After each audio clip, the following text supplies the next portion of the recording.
Hi, my name is YATHENDRA. I completed my B.TECH in Hyderabad College of Engineering in stream of CSC. Before coming here, I don't know much about Java.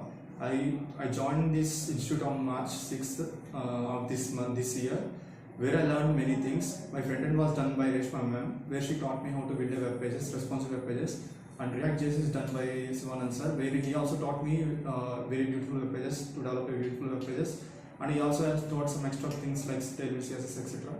And Java is done by Pawan sir, where he taught me to grasp and difficult concepts in an easy way and programming in easy way. Advanced Java is done by Ravi sir, where he taught me to understand how the backend works, how to create the brain of the web page, and how to work on that, etc. And my HR team and Jspiders HR team also helped me to place in this company, where they supported me a lot, and I got placed as full stack developer with 4.2 LPA. Thank you.